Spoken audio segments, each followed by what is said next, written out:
Hello again, and welcome to Autistic Radio on day 3 of Autistic Radio Days, Christmas 2024. Every Sunday we normally have a 444 meeting, a drop-in. You don't have to organise yourself or remember anything. You can just click on any of our emails or from a link on our website, and you can join a group of other autistic people to express yourself or speak amongst friends. Here during radio days, the 444 is a little bit more structured because it's mostly the people who are the regulars that are joining us today. It doesn't mean that you're not welcome to come along, but it is being recorded live. Normally on a Sunday, you can be certain that your text or your voice is kept private unless you give us permission. And during radio days we're live, so mostly we stick to the old hands like Harry and Nicola and Raymond and myself. Hi guys, is everyone feeling good? Hi Jules, not too bad. Yeah, that was a bit masked up, wasn't it?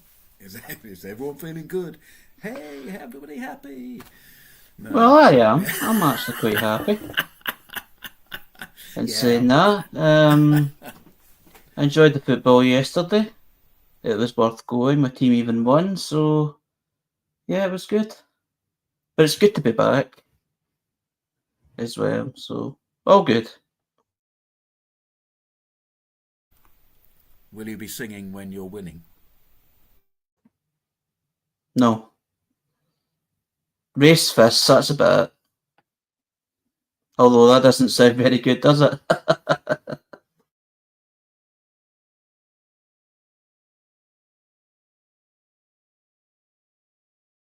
My dog's decided to get really lively just now, so I'm multitasking. I hope you can't hear the speaker too much. But Yeah, my dog does that too. It's like, how dare you be busy doing something I'm not involved with?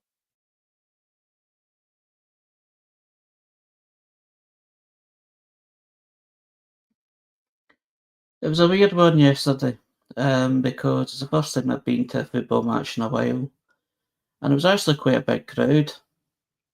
Not that big. It was copable enough, but it was just interesting to get back into the old routine of travelling to the stadium, sitting amongst the public, finding the seat that I've purchased.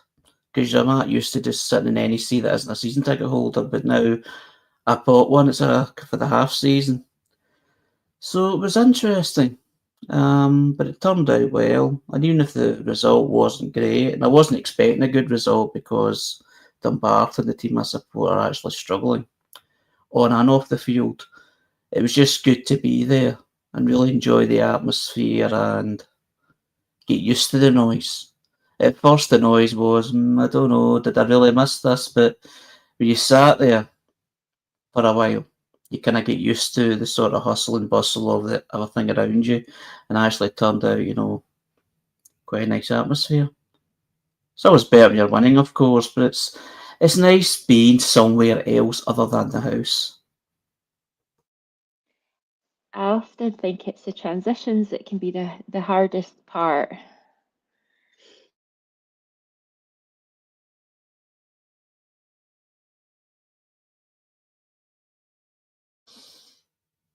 Yeah, it can be. I mean, it's been a long time since I've been down there,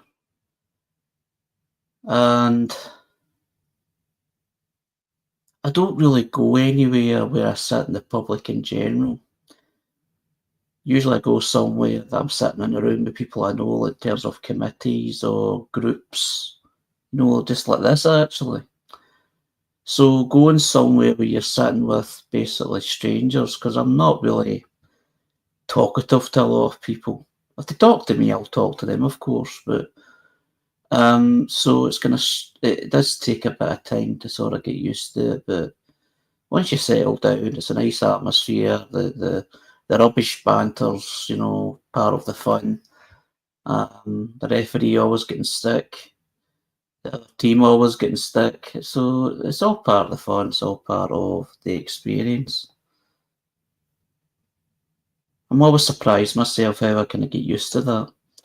But it's all about enjoying the moment.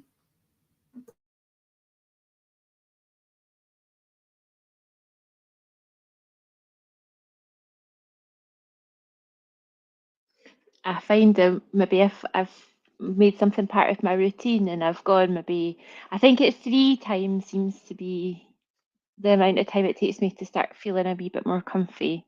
But then it stops being a stressful thing, and it just becomes part of my routine, I suppose. And the other thing I was thinking when you were talking is I always find it a wee bit amusing that the referees have got Specsavers sponsorship on their kits.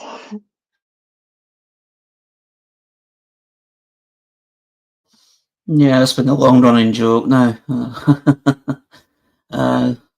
I mean, being a referee must be hell, don't get me wrong. I mean, the thing about football or anything, but football as a specific example, the abuse they get is actually quite ridiculous. The language is used, even if you are annoyed at them for a certain decision, well, but the things that are said and the thing that's perceived as normal behaviour to a degree.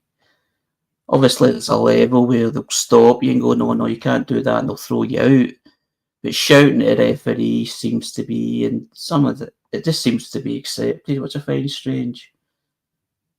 I mean, don't get me wrong, I do have a shout myself, but I don't shout and call the referee or anybody names. Well, at least not that I remember. I certainly don't. I try not to. But it's not nice for anybody to deal with it. Not nice at all. No, I agree.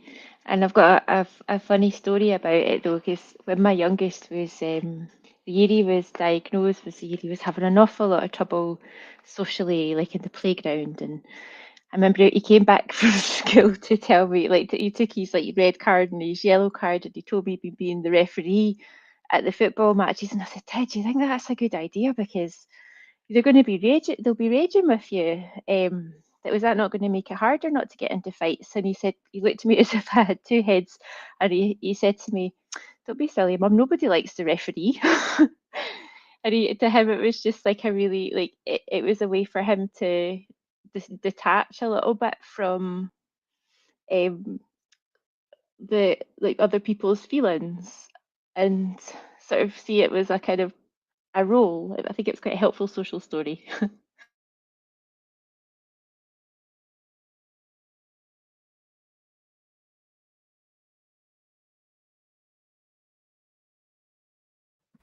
Yeah, it puts Yeah, things in perspective. yeah, that sort of came up in earlier conversations about how a mask can sometimes be helpful.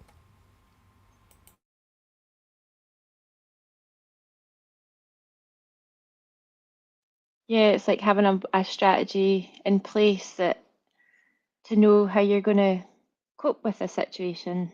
Um, I really like sunny days because I find when I have my sunglasses on, I find it a lot easier because it feels like having a bit of an aid to my mask. Now, here's the thing: sunglasses are notoriously expensive. So, what are your experiences at that end of it? You know, because I'd really like them because I'm a bit sensitive to light sometimes, and I wouldn't mind hiding away sometimes with dark shades on. But there was something else you said there. Sunny days, yeah. Yeah, I still get depressed when the summer arrives. It's bizarre. Anything that says go out and enjoy yourself fills me with an odd depression. Yeah, I think I can understand that. I find time when it's scheduled fun or organised fun. I think it maybe triggers a lot of demand avoidance in me. But yeah, what you were saying about sunglasses and expense, I'm really into second hand stuff. So I have a wee browse on Vinted, and you can maybe get sunglasses, quite nice sunglasses for a few pounds. And TK Maxx as well. Other shops, don't want to advertise, but places like that can be quite good too. We're not the fucking BBC. You can, if anybody likes something, you can give them a free plug, because it's information. We're just talking amongst friends, aren't we? So Vinted and eBay I find quite good for secondhand stuff. I don't really buy anything new. I've had this weird experience recently from after 2017 right to 2022. So 5 years of being self-employed in business selling online that I am burnt out with eBay and Amazon.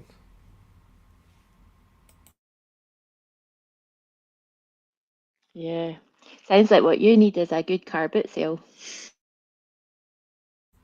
Well, that's another one. Again, negotiations. It's like paying for your pitch and the long day and the idea of bargain hunters coming up and offering you deals and monitoring the hyper-vigilance.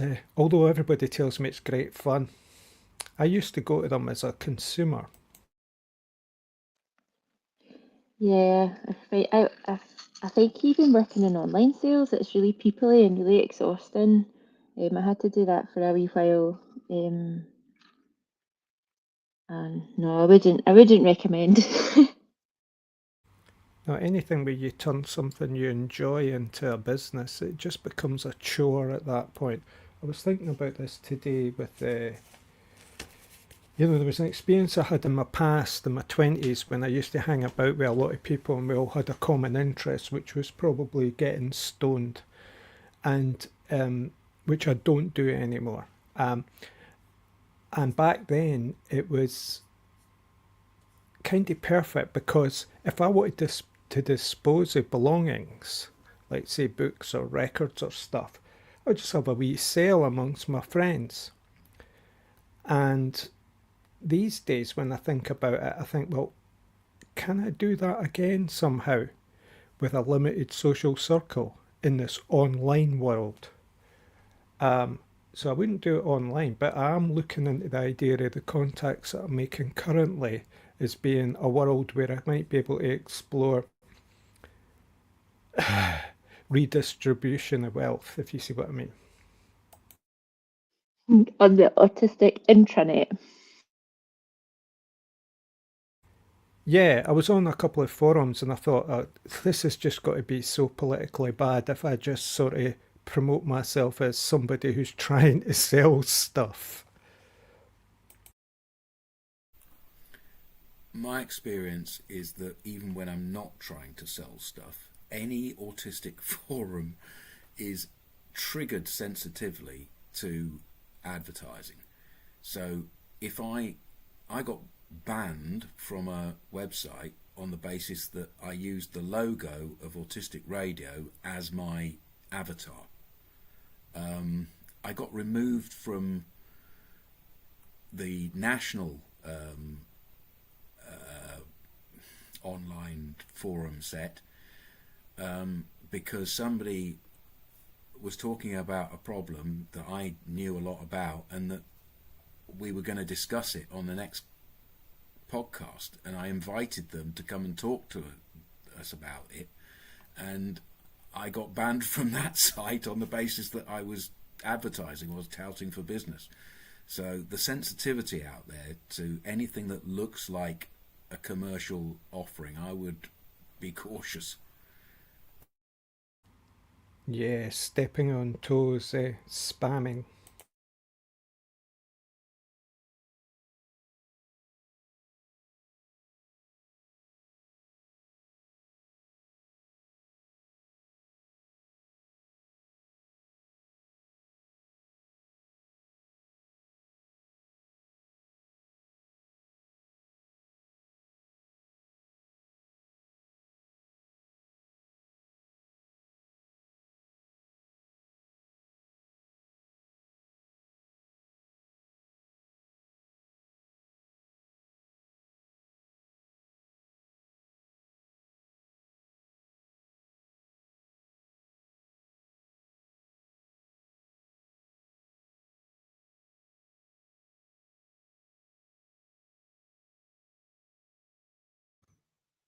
Well, you're a Hibs man, Raymond. I thought I confessed that when I first arrived.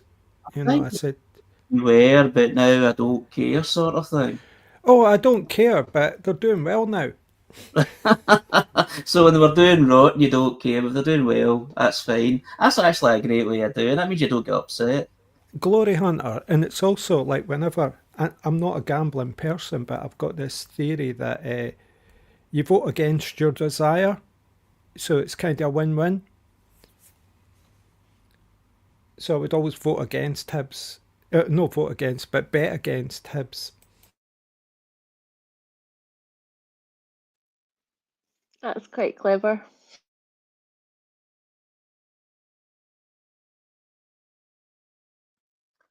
The other thing it comes to mind, and I know I do this, when I go to football matches or I watch football matches that I'm engrossed in because I want a particular team to win, usually Dumbarton or Scotland, I sit there all serious and I sometimes forget to enjoy the experience. And one particular example of that is I had an opportunity to go to a cup final which Dumbarton were playing in. They're playing against Inverness in the Challenge Cup, which is a kind of small cup that the smaller teams can get a chance to win. And I remember all day I was nervous for the game, you know, going on the bus and going to, it was in Perth, it was at St Johnstone's ground in Perth that was a neutral ground. And I'm seeing everybody all enjoying themselves. And I'm going, how is nobody nervous? I'm the only one sitting here nervous.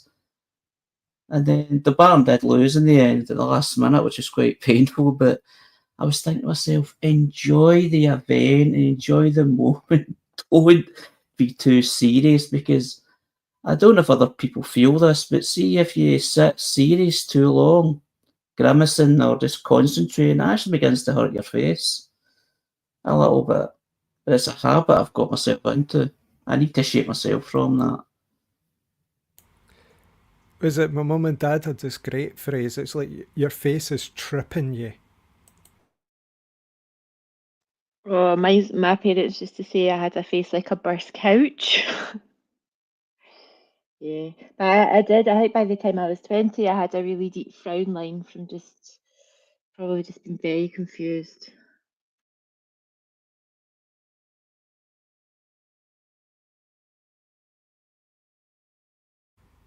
So there may be a theme or a current here, you know, take it out of kind of partisan interests or anything, where it's like the communal activity, these things that were kind of brought up expecting to always be around, where people engaged with each other somehow, not in a forced way, because all through this I was thinking, especially what Harry was saying about being serious, it's this thing of like, you must have fun, you must enjoy yourself, you know. Why?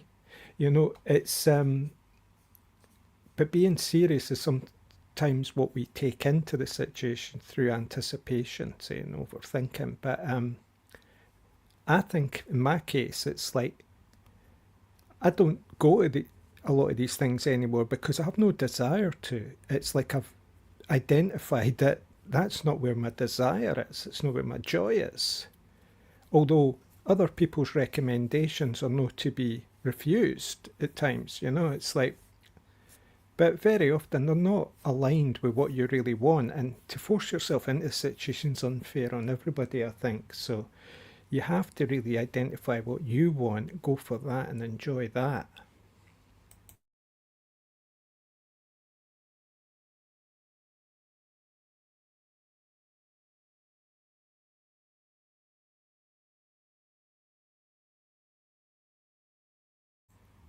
Sometimes when I say something, it's a bit like the unsent post we were talking about earlier with Lucy online.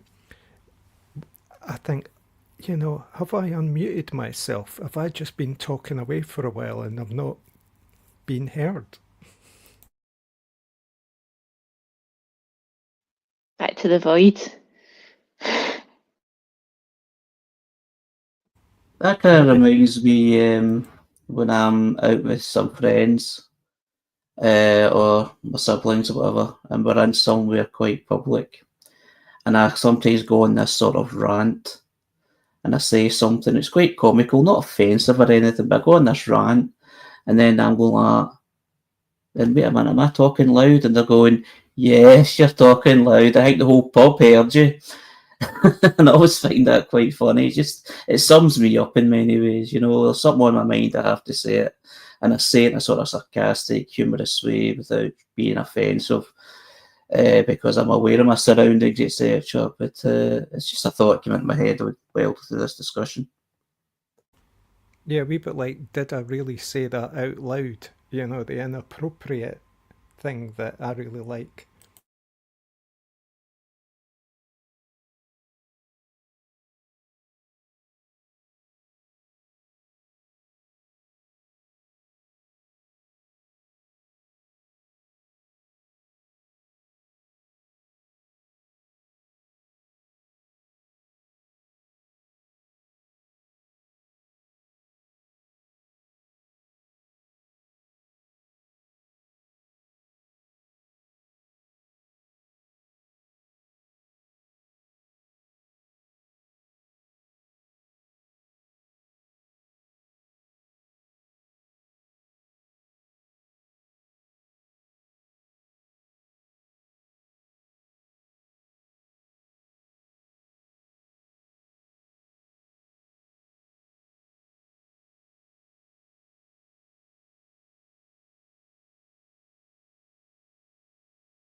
I'd shared with a couple of friends that were interested in the podcast, and somebody got back to me today saying that they'd really enjoyed listening as well. And I was saying to them that it felt like it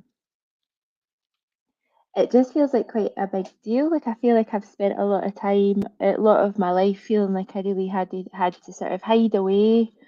Um, I was just thinking about how, as somebody who doesn't really have much social media, like it's felt like quite a big step, but it's really good to be getting to connect with other people who've had similar experiences. And so something I started doing in 2024 was like deliberately connecting with other autistic people. Um, and I just feel like a sense of, there's a part of me just feels a sense of freedom. Um, Now that I don't have feel that sort of need to just avoid the world.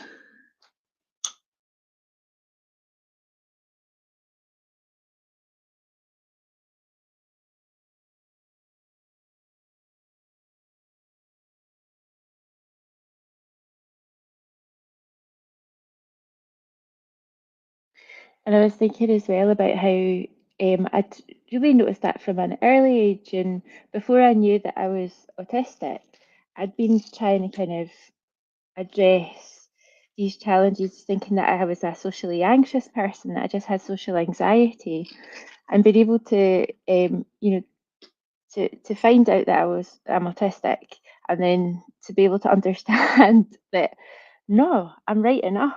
This social stuff is just not going the way that I've been led to expect it should. Um, and that I was just repeatedly having really bad experiences everywhere I went. And I was coming to conclusions that I must just be like quite a horrible person. So I was like getting more and more fawning and people pleasing and trying to like, I was going as far as to read etiquette books to try and figure out what faux pas I was committing all the time.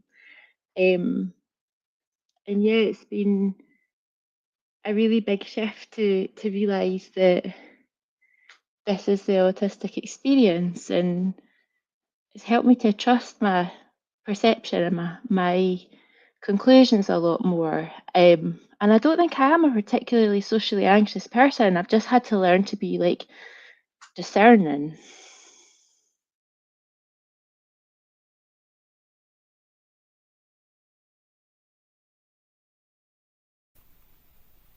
I'm just quietly listening to that, and recognizing myself in there and just enjoying you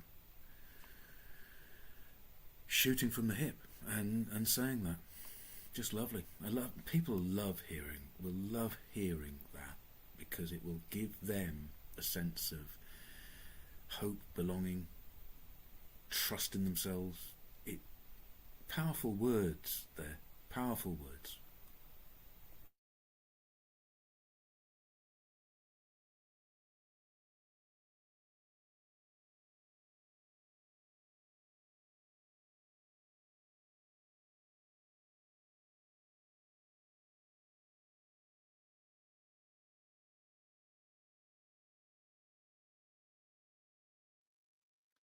Socialising thing I feel was so strange.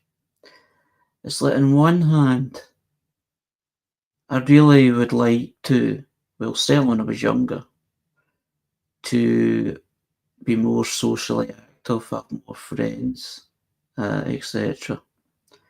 But on the other hand, I want to remain guarded,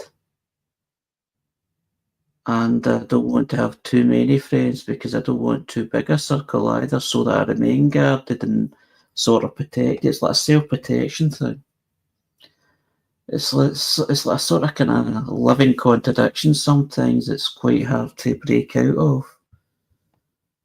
But I do have a relatively big enough circle, through the community work that I do, so it's not like I'm totally cut off from anywhere, and I've got family. I mean, a lot of people don't have that.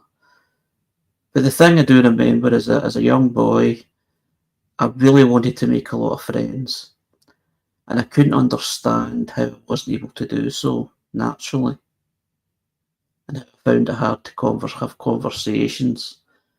And believe it or not, what went against me is when I was a boy, I wasn't interested in football. I became interested in adulthood. So if you weren't interested in football as a young boy back in the 80s and 90s, I don't know what it'd be like now, but back then it was like you looked upon as strange already. So it was hard to, like conversation starter sort of thing, like your favourite football team or player or whatever. I just wasn't interested in that at the time. And it's just things coming into my head I'm thinking about. If I was interested in football, then maybe it'd been easier. Well, maybe not because of the team I support, but it doesn't matter. It's just, the point is wanting to be included in social settings, and sometimes you're just too anxious to be included. Just takes it day by day, I suppose. Harry, were you not able to share your poetry and writing at that age?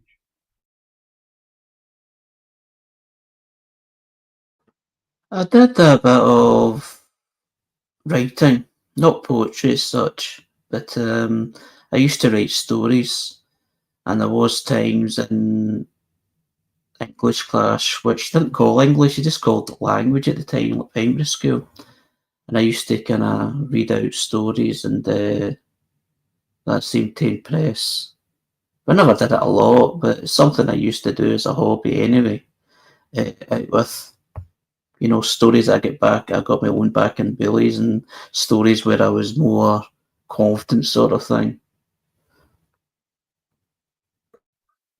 It's not a thing that was actively encouraged at primary school, though, was it? I mean, there was in my time, you sometimes got dramatics, a wee bit of acting, plays or stuff like that that we put on.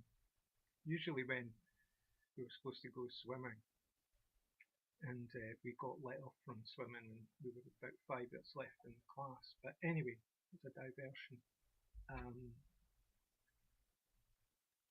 Stories were being told by the teachers. I remember falling asleep listening to them in the afternoon after too much rice pudding. But projects was the thing that used to happen in primary school. You often got a project you were to do, and that was a way of expressing yourself.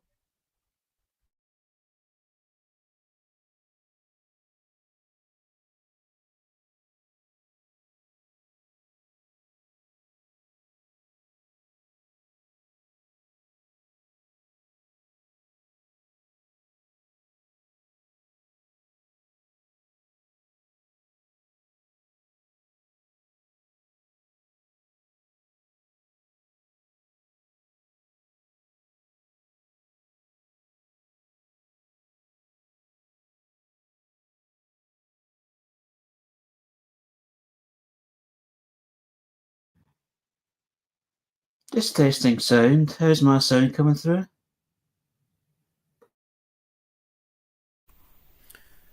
Yours is great, Harry. Ray is quiet. I'm wondering whether to turn everybody else down so that Ray comes up louder. No. I'm back now. It's just I'm trying to do so much at once, right? It's really frustrating. And I thought I'll go on to the live mic and it's too quiet. So shall I repeat what I said? Did you hear any of it? I think it would be lovely if you repeat yourself, mate. It would be lovely. Primary school stories. That time Harry was talking about where he wrote his stories. Whether that's actively encouraged for people of that age, given different generations. My experience was that in primary school you got time maybe to indulge in a wee bit of amateur dramatics sometimes, shows and musicals and things. And the teacher was a storyteller often, so you got that passive thing of receiving the story. And as I said, falling asleep because he eaten too much rice pudding for dinner. So, but the main thing was that was a time of projects where you were able to indulge in an interest and a passion of yours, and to maybe, in a sense, show it off. But I don't know, maybe they were judged. I can't remember. So long ago. But I do remember projects at primary school. So relating that to this idea of who you socialise with, who you end up socialising with from those early formative years, what I'm trying to say is that it wasn't actively encouraged for you to really indulge in your passions and interests.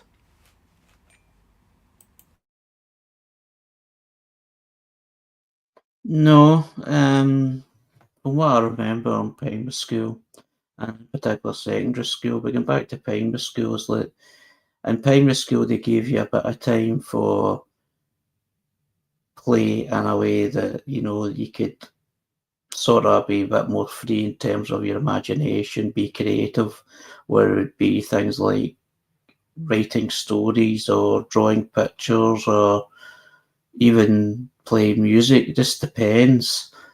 But it gets when you get into secondary school, it's like they say, no more daydreaming. This is serious stuff. You've got to get qualifications so you can get a job, and you've got to have a certain they've got standards on what a type of job you should get. In fact, they didn't even say job, they said career. And the thing that always got me, and thinking back on it, it sounds even more ridiculous, is you had to have a career that was beyond cleaner or a bin man, which my parents were. Like, if you end up in that job, it was like you were a failure, which I think is totally ridiculous. I mean, I don't get that, and it probably is like that to a certain degree just now. And everything became so serious and so tight with titles. Sometimes you were even having classes that was absolutely nonsensical as well. And then it just seems to seep the enthusiasm out of you. So it was like you were being told behave yourself and stick to the rules. And some people that were gifted enough and confident enough could maybe rise above it a little bit. I mean, there was still things like there was classes like art and music and things like that a lot of people could kind of shine from, but it just depends on the environment, the class you're in, the teacher you had, how you're feeling at that time, because as we all know, that age between 12 to 16, 17 is probably one of the most difficult for many people. I always wondered how you got into art. I was always refused entry into the art classes. It's possibly because I couldn't draw. I was a copier. I used to trace things, but I had no innate talent really to represent things. Although I felt creative, but the art class didn't have, like any space for conceptual artists or anything like that. So it always distressed me that I couldn't get into art. and music. I failed the music test, and that's where all the cool kids went.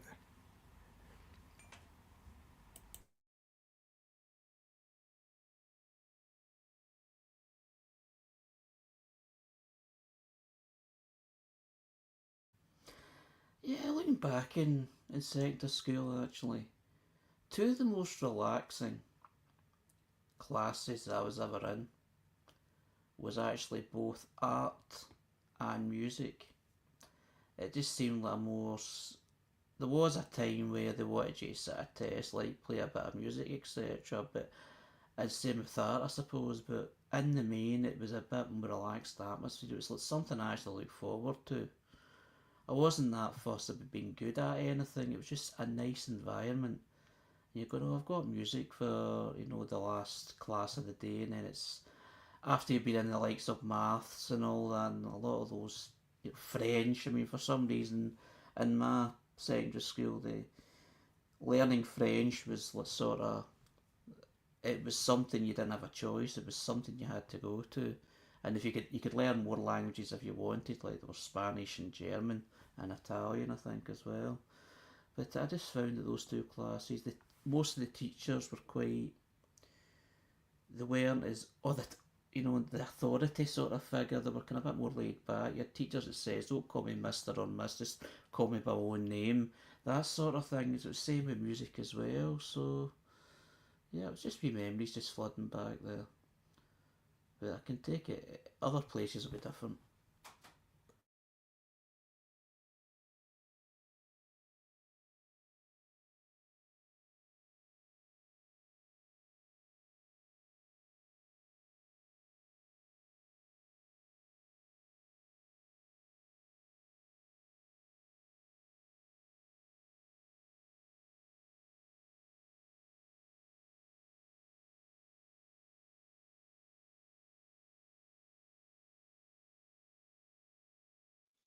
There's a book I really enjoyed called Drawing on the Right Side of Your Brain.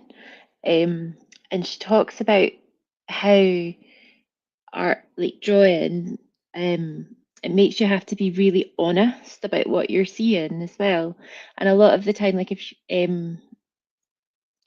you have to draw the negative space, you have to like start to see reality in a different way. So what I mean by that is if you were drawing, say you might want to draw a tree, you might actually find that you get a more accurate representation of the tree if you focus on drawing everything that's not the tree around it. Like so you draw for like the shape of the sky meeting the tree, and it gets you out of your sort of symbolic head where you're thinking tree into that part of your brain that's like being really honest about what your eyes are seeing and what's before you. Um, and I think art's I really really think art is for everybody, and I think like it makes me really sad when people have had bad experiences of art at school that have stopped them just getting to explore their own way of like seeing and interacting with the world. I've had that book twice, and the way you explained it there is actually making me want to read it again because I still have a copy here. But when I see instructions, I get put off. And I saw a lot of exercises in it, and I thought, oh no, instruction. But I knew it had a good reputation. Is into certain things, but it's having them explained to you by somebody else can sometimes be really helpful, like what they got from it. But people will often just assume you know how things operate and work anyway. I missed what you said at the beginning of your sentence because of a connection problem there, right? I can't remember what I said. Oh, I had two copies of that book on two occasions and still have a copy, and always toiled in reading it because of this aversion to instruction.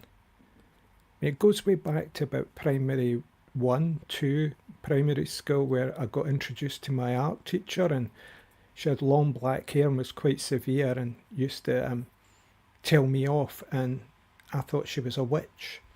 And so I would fake illness to not go to school on those afternoons, to the point where I actually became ill because I faked that well. But my mother sussed it out after a couple of days and took me in to see the teacher and confronted her, which was an issue. But oh God, she spooked me, yeah.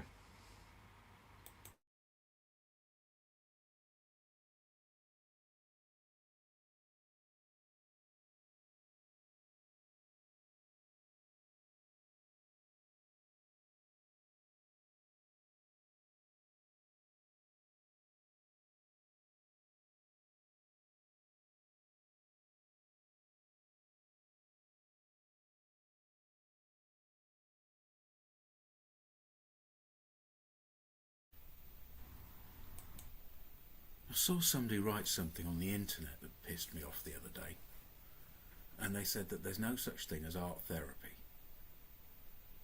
And it just...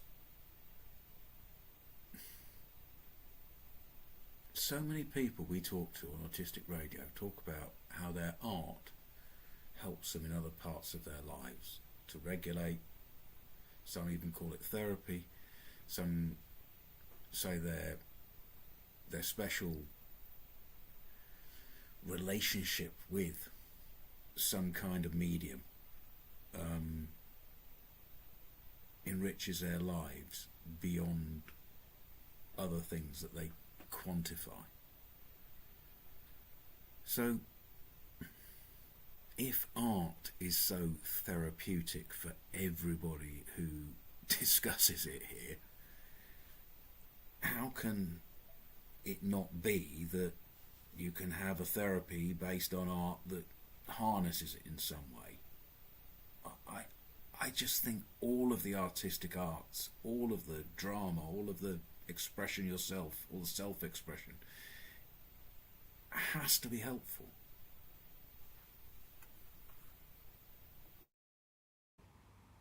I think it's doing it that's the issue. It's a bit like relationships. It's connecting to that, which is what I was trying to explain earlier. And I've read a book that is really well recommended about how to enjoy art. And having someone else explain it to me, like Nicola did, made me see it differently. So often we feel alienated by art at times because we want to enjoy it and think the way we enjoy it isn't quite correct. It's a bit weird. I had a lovely experience in my late teens of going on dates with somebody who was studying at Glasgow Art School, and I got introduced to art in a way that I would never have had the opportunity to before. Like, it just wasn't, to go to a gallery just wasn't kind of like a thing that I would have done.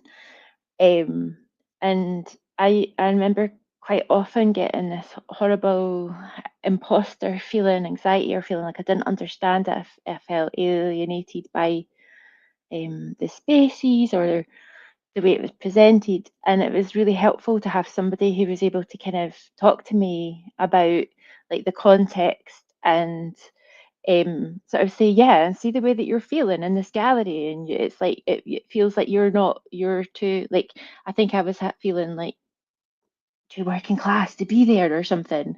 And he said, this is a big conversation that we have at art school, you're not wrong to think these things. And it helped me open up to this idea that, like, whatever my reaction was okay, and it wasn't having a wrong reaction. Yeah, that's what I was thinking there. Brilliant. It get you out of yourself, and it's almost like see that your distress, your alienation is the creative impulse there. It's just accessing sometimes. And it's great that you found someone who could help you with that.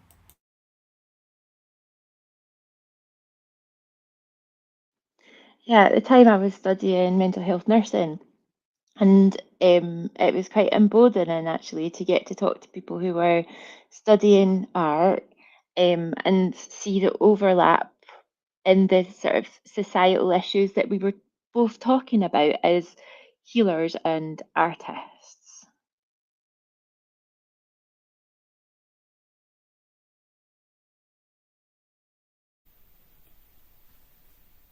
I like the way you guys have brought up the working class thing, because I come from a working class background, but I didn't quite get into the middle classes, though they kept inviting me in, and I just didn't want it. And I remember the imposter syndrome until I went to see Vincent van Gogh, or Van Gogh, or Van Gogh, or however people pronounce it. And I remember being in the museum in Amsterdam. I must have been 17, 18, and I was staring at the blossom at Arles in one of his paintings, and it was before I had access. Even though I was in Amsterdam as a young person, I wouldn't have gone into a coffee shop to smoke anything. This was an experience that just took me into the picture. And going from picture to picture, because at that time they had most of his work on display, it wasn't on loan, and it just made that visceral connection in a way that just flipped a switch that I was okay. And the other experience, I remember it from it because I would sit there in the room way after all people would keep going through, and I would sit and I would look, and I was stuck in various pictures at various times during my visit. And when I started to notice other people and see their reactions and see what they were doing, and what they were doing just seemed so annoyingly superficial to me that I no longer felt any inferiority ever again. I just saw everyone else as totally skimming and bluffing. So yeah, now I actually seek out art if I get the opportunity, but I don't get it always in a visceral way in that context, but it's become important, and working class people shouldn't be excluded from it. It's so human. The space itself is also a bit of a fraud. It's designed to overawe you. It's a space, yeah, and it's full of value. You know, these are very expensive paintings, very important paintings in a big city, you know, in an old building. And that thing about fraud, authenticity, I'm a bit uncomfortable with the phrase working class, even though I, in a sense, am. Yeah, definitely. My parents were, where I was brought up, all that. You could say I've moved into areas where I wasn't, grey areas, black areas. But I've always suspected that the phrase or the concept working class is a creation, like many things. It's created by social analysts. Nobody was working class before they invented the phrase working class. You may have been poor, you may have been underclass, you may have been a peasant, a serf, tied to an estate, a slave. But that whole thing is just concepts, isn't it? It's words. They have meaning, and we use them. We take them as given, don't we?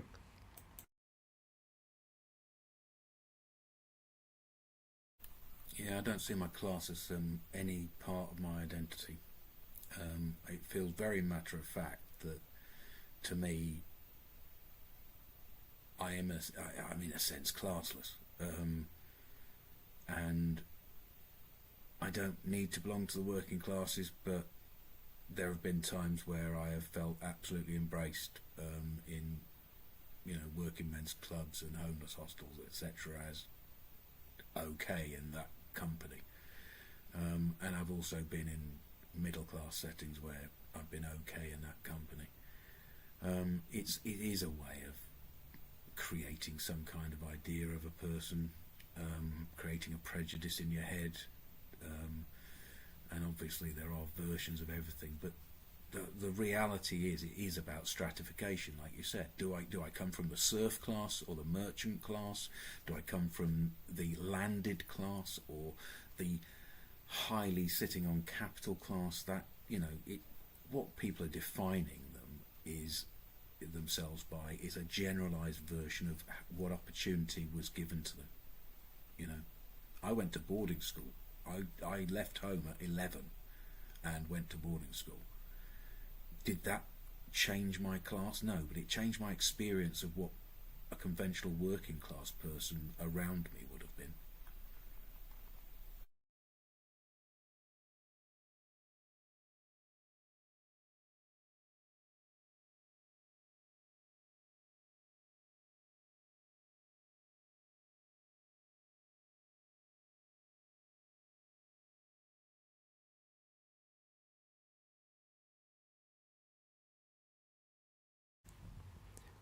Yeah, I think we're gleaners, Jules. I hate including anybody in how I describe myself, but I think I can safely say you would be comfortable with the phrase gleaner.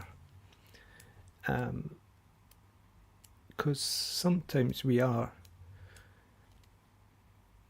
picking up the crumbs that fall off the table that we often talk about when we want a seat at. And I extended it earlier today in my head into the idea of the spiritualist table of the 19th century, the seance table, where people were accused of table rapping. Oh, that was a phrase that was used. It was sometimes a positive term, but very often it was a negative term too, meaning like it was fake. And one of the good things that happened with a lot of good things came out of the spiritualist movement of that era, but one of the things is that it provoked science into trying to figure out how very strange phenomena operated and worked. Like, and it ended up with things like radio and telephones and electricity, and which were often, they originated sometimes out of debunking exercises, where people who performed fake spiritualism were debunked, but in order to prove that they were fake, that science had to get very rational, so they ended up discovering things while they were debunking the spiritualists. It's like, how would voices travel in the air or come out of nowhere? Or how can we send light over a great distance? Or I don't know too much about it, but I thought it was an interesting little diversion there.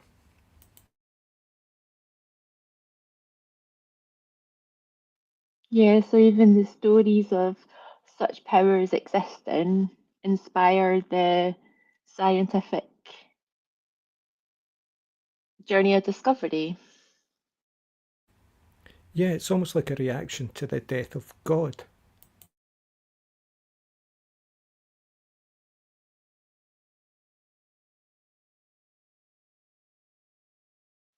Or just ways that we can encode knowledge so that we never truly lose it, but it can be found again. Like I found when I was studying herbal medicine. There's so many connections to old astronomy and then Greek myth and strewn all the way through the stories that we told about plants, so that the medicinal purposes, the knowledge that we'd learned can be maintained in the oral tradition. And maybe some of these fairy story, supernatural, flying on broomstick stories or whatever are there, full of little mimetics to remind us the how. Yeah, memory aids, as you were saying, mnemonics, yeah, it's, yeah. What was that connecting to? Mnemonics. Yeah, it's a law of correspondences that goes back through history and myth and stuff. One thing is like another thing. Similars, and sympathetic magic as well. This idea that if I do this, it'll affect that.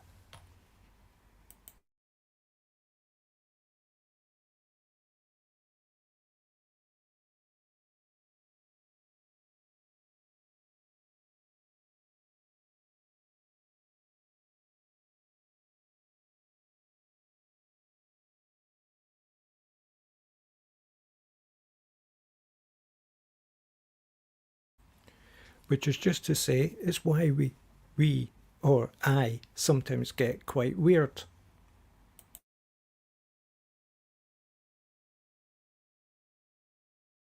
I was just thinking before I came on about worrying about coming across as weird. I was like, I just don't think in 2024 I'm anywhere near the weirdest thing that's around. And I thought that was comforting.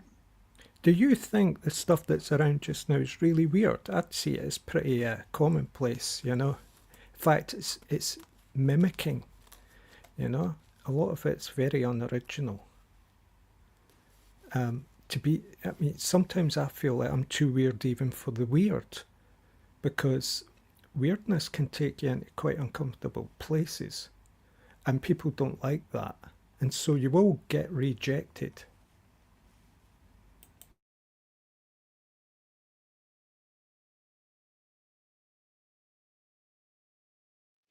I see a lot of weird stuff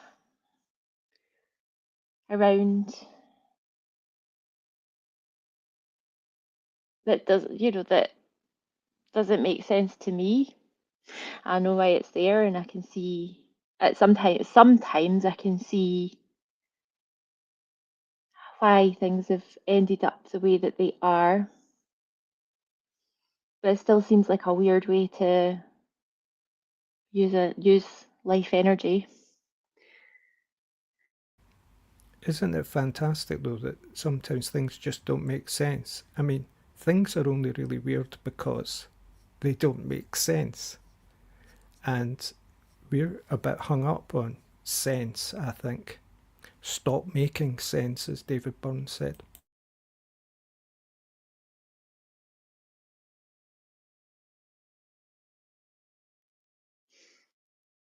I think that,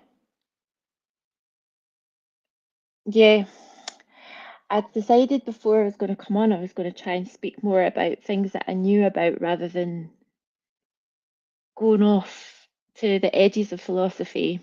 But I feel that we floated around quite a lot too. But I've enjoyed it. I'm enjoying it. I think what we're trying to do is bring it back down and ground it for us ones that are over there, We need to come in and share the space with everyone else and bring what we've got to meet what they've got. And the one thing I've discovered about being weird is you have to eventually somehow work within some kind of structure. We can be very anti-structure, but it helps to enable things to test it out within a frame, sort of. So I'm not anti anything really.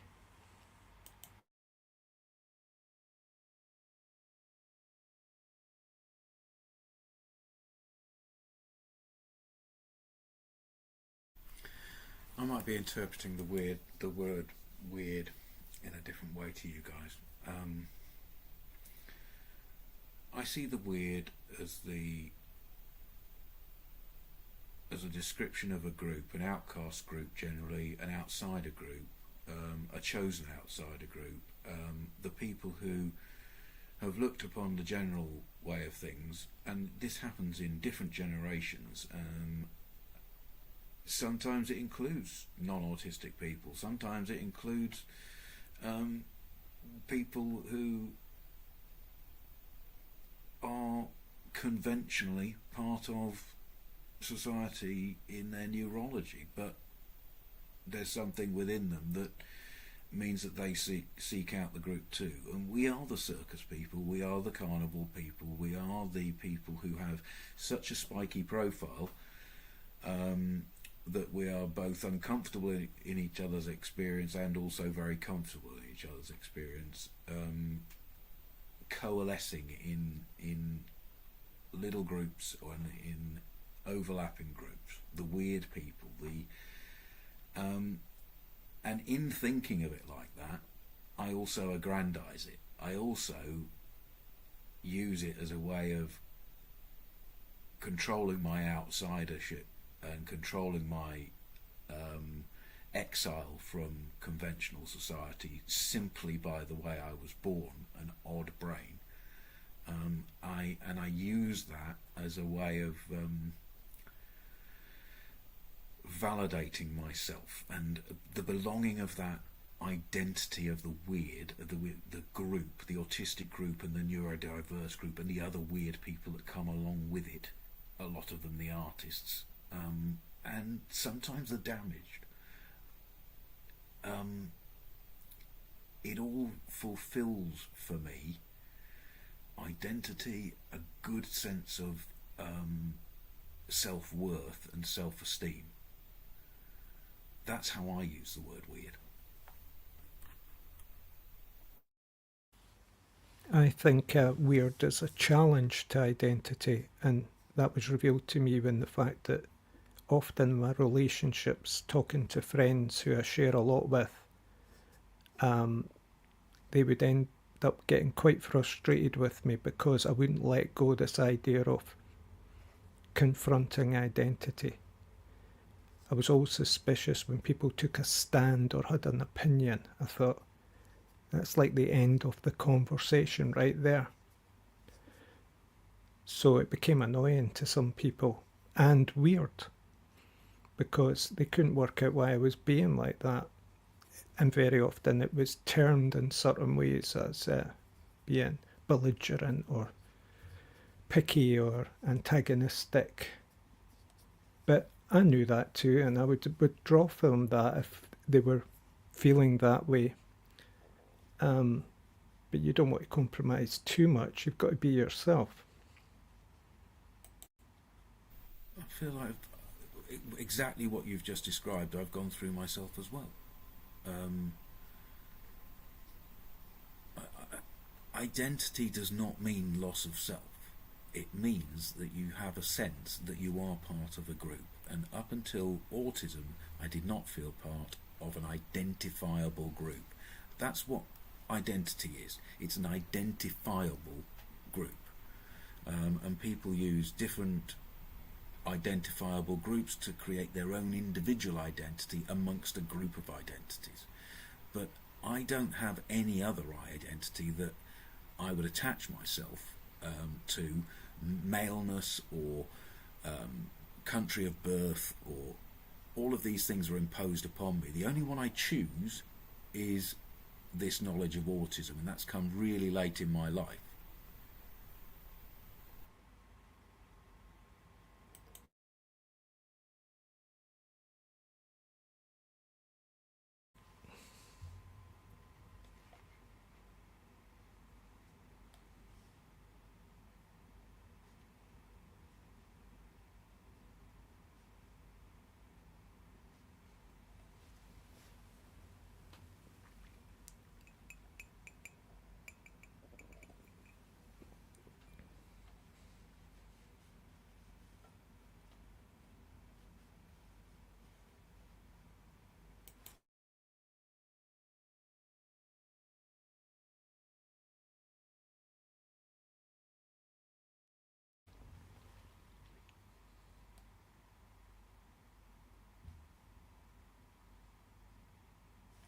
Sorry.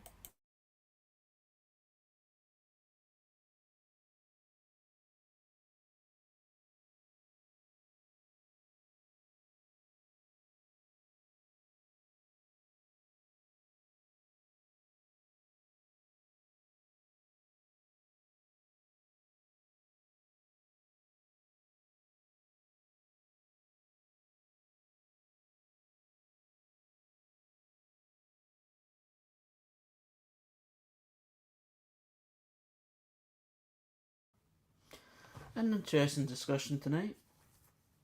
Just sitting here kind of listening.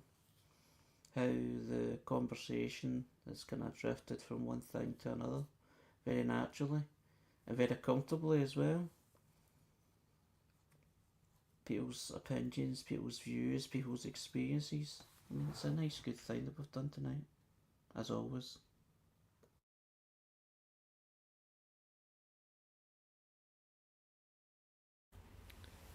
Does anyone think that struggling with identity might be something, in my case, that I should explore as, maybe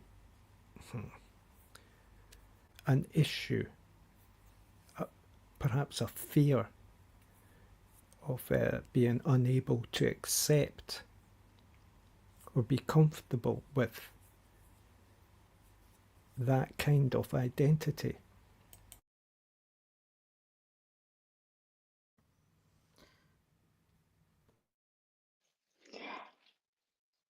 I'm just, I don't know if, I remember being around people who've been wanting to like explore their identity and maybe kind of look at books that are talking about that. And I don't know, I generally don't know, because identity is something that I had a struggle with too until I understood my autism, because it's such a lens. It's just everything else kind of hangs off that hook, for me, and makes sense of other stuff that's meant I've not needed to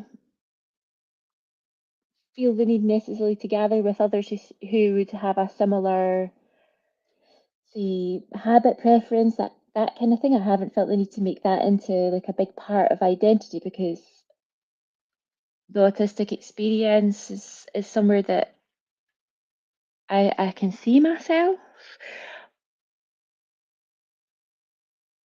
So I don't know. I don't know, Raymond. No, thanks for that. That kind of makes sense. It's like, we're all unique. It's just sometimes when I feel identity can become baggage.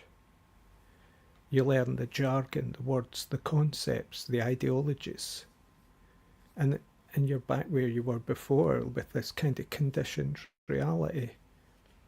But of course, not having that is quite scary and a wee bit unsettling. So you see why people attach.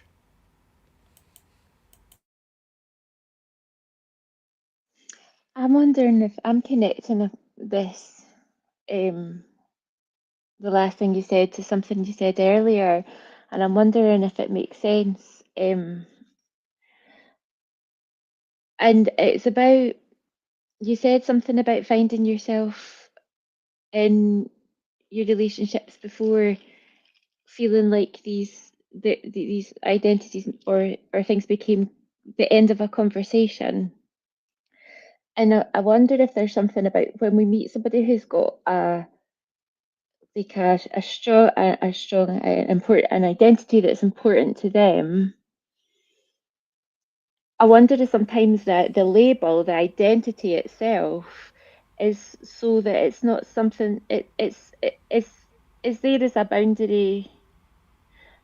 That Yeah, actually, this isn't a conversation. This is where I'm at with it. And for those people that have a closer, really, and more trusting and more secure relationship with that person, they might get to know more of the story that's brought them to that place that they've actually had. So I need to carry this with me, because this is an important need for me to be able to function.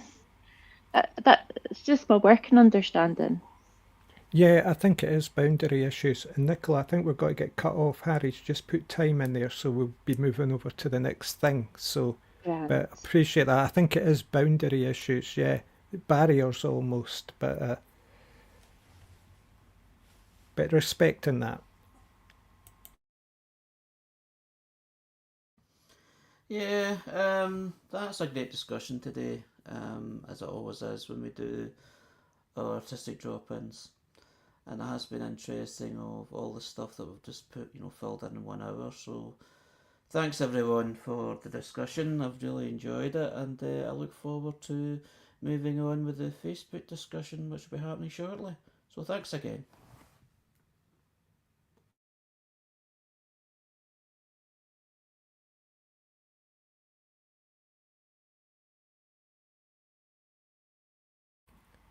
And we're waiting to upload.